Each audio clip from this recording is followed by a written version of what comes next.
वंदे पुरुषोत्तम। श्री श्री ठाकुर जी के भक्त श्री वासुदेव चटर्जी जी श्री श्री ठाकुर जी के बारे में बताते हैं। दिग्दर्शक कहा जाता है कि हरि अनंत, हरि कथा अनंता।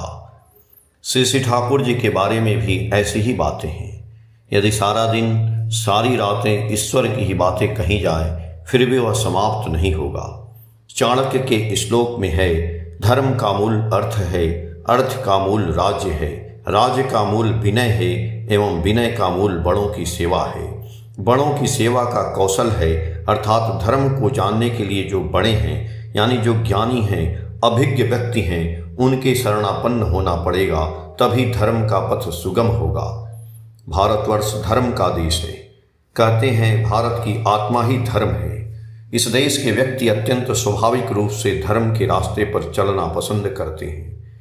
जिसकी जैसी धारणा या सामर्थ्य है उसी अनुरूप वे अपना धार्मिक मार्ग चुन लेते हैं और उसी के अनुसार चलने का प्रयत्न करते हैं। किंतु समस्या यह है कि धर्म क्या है एवं वह कैसे पालन किया जाए, इस विषय में स्पष्ट धारणा का अभाव है। श्री श्री ठाकुर ने कहा, धर्म मूर्त होता है आदर्श में, आदर्श में दीक्षा लाती है अनुराग, अनुराग से आता है वृत्ति नियंत्रण। हम लोग धर्म को अनेक तरीकों से, अनेक रूपों से जानने, समझने और पालन करने की कोशिश करते रहते हैं। समस्या है कि धर्म पालन करने के लिए सबसे पहले उस परम पुरुष के शरणापन्न होना होगा, जिसके भीतर धर्म मूर्त होता है, जो हम लोग नहीं करना चाहते हैं। कारण वृत्ति नियंत्रण हुआ धर्म के मार्ग में चलने का एक मुख्य विषय। हम लोग अनेक तरह का बहाना बनाकर दीक्षा लेने में आपत्ति करते हैं, क्योंकि हम दीक्षा के माध्यम से जो उपदेशावली हम लोगों को पालन करने के लिए दिया जाता है, उससे जिसकी दीक्षा हमने ली है उनके प्रति प्रेम एवं समर्पण का भाव हमारे भीतर जागृत होता है। अपने वृत्ति प्रवृत्ति से आसक्ति के कारण हमें उन्नति का पथ ग्रहण करने में द्विधा होती है। आदर्श के प्रति प्रेम एवं निर्भरता रहने पर हम लोगों की वृत्तियां स्वतः ही नियंत्रित होकर उत्कर्ष की ओर परिचालित होती हैं। श्री श्री ठाकुर ने कहा है, वृत्ति नियंत्रण होने से दृष्टि की शुद्धता होती है। अर्थात हम लोग चलते फिरते जो कुछ देखते हैं, समझते हैं या सुनते हैं, सभी कुछ ही हम लोगों के सहजात प्रवृत्तियों के द्वारा प्रभावित होता है। उसी अवस्था में जो कुछ प्रकृत है वह देख भी नहीं सकते, सुन भी नहीं सकते, अनुभव भी नहीं कर सकते। अत्यंत सरल उदाहरण के तौर पर कहा जा सकता है कि जब हम लोग किसी मनुष्य के संस्पर्श में आते हैं, उस समय उनके प्रति हम लोगों का व्यवहार हम लोगों के वृत्ति द्वारा प्रभावित होता है।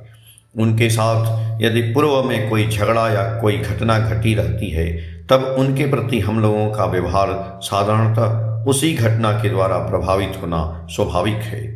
किंतु आदर्श के प्रति प्रेम रहने पर साधारणतः मनुष्य उनके प्रिय परम के साथ व्यक्ति विशेष का जो संपर्क है उसी अनुरूप उस व्यक्ति के साथ आचरण करेगा। इसी तरीके से सहज रूप से मनुष्य की वृत्ति नियंत्रित हो सकती है। उपरोक्त प्रकरण से एक बात साफ हो जाती है कि जीवन के पथ पर चलने के लिए जिस शिक्षा का प्रयोजन है वह शिक्षा एकमात्र दीक्षा के माध्यम से ही हम लोगों को अधिगत हो सकता है। श्री श्री ठाकुर ने कहा है, दीक्षा के बिना शिक्षा कैसे संभव है, यह मैं नहीं समझ सकता हूँ। दीक्षा का मतलब आदर्श के माध्यम से दी गई उपदेशावली, जो हम लोगों को जीवन एवं वृद्धि के पथ पर चलने में सहायता करेगी। और प्रकृत शिक्षा हुआ उसी उपदेशावली को अपने जीवन में संपूर्ण रूप से उतार लेना।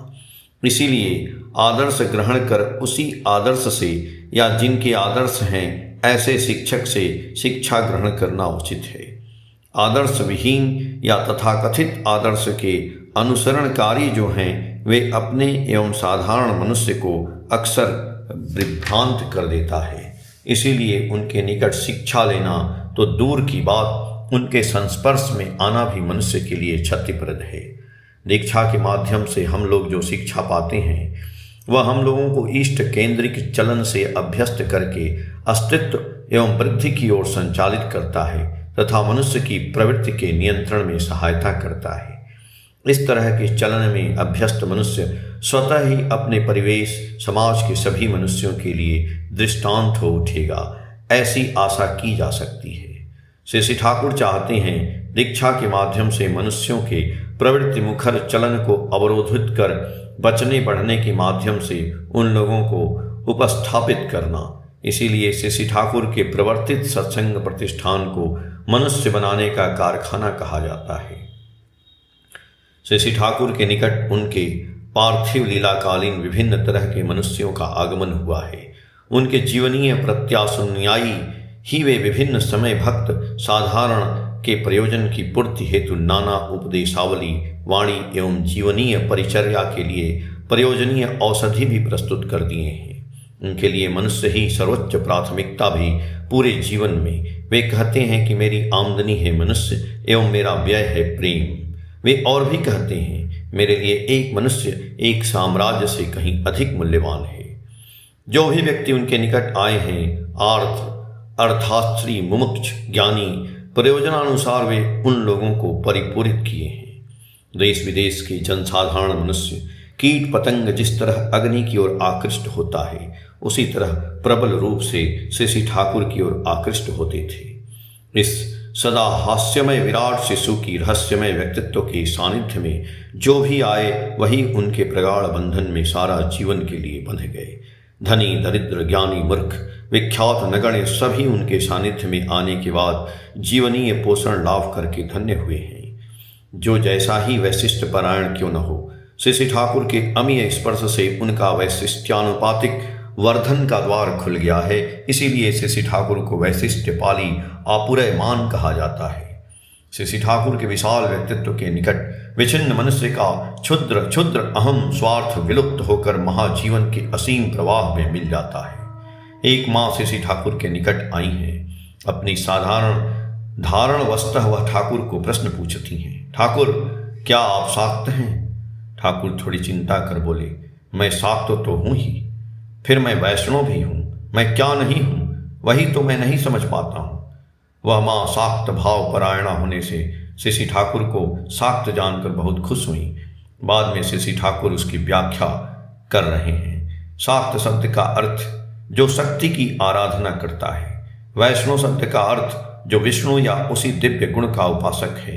उस तरह से हम लोग सभी इसी सब गुणों अर्थात शाक्त वैष्णव शैव इत्यादि के उपासक या अनुसरणकारी हैं। श्री ठाकुर की व्याख्या से हम लोग पुरुषोत्तम के दिव्य समन्वय का सूत्र खोज पाए। ईश्वर पुरुष मनुष्य को अनेक तरह के स्वार्थ संक्षुब्ध अहम मुक्त करके उनके अंदर समन्वय साधन करके उन लोगों को जैसे एक सूत्र में गूंथ कर रखते हैं।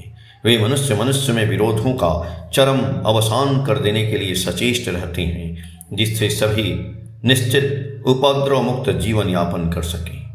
वास्तव में यह अत्यंत आश्चर्य का विषय है कि कैसे श्री ठाकुर समाज के विभिन्न श्रेणी संप्रदाय एवं कृष्ट के मनुष्यों को एक साथ समान भाव से पोषण दे सकते थे। जैसे एक व्यवसायी ठाकुर के निकट आकर अनुयोग करता है कि उसका व्यवसाय ठीक तरह से नहीं चल रहा है। श्री ठाकुर के निर्देशानुसार नियम नीति पालन कर व्यवसाय करने के बाद देखा गया वह व्यवसायी के तौर पर सार्थक हो गया। एक ही साथ ठाकुर एक विज्ञानी के साथ महाकाश गवेषणा के गूढ़ विषय पर विशद आलोचना कर रहे हैं, जिस विषय में अनर्गल आलोचना एक उच्च शिक्षित व्यक्ति ही कर सकता है।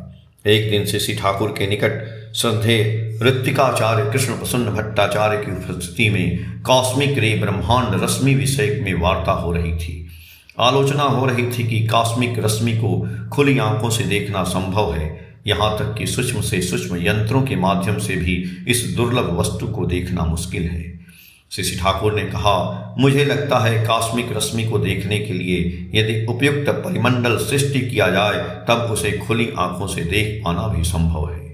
सभी इन बातों को सुनकर बहुत विस्मित हुए, कारण इतने दिन बीत जाने के बाद उनके अधिष्ठित ज्ञान ने उन लोगों द्वारा जिस धारणा को जन्म दिया है, श्री ठाकुर की बातें उससे संपूर्ण विपरीत हैं।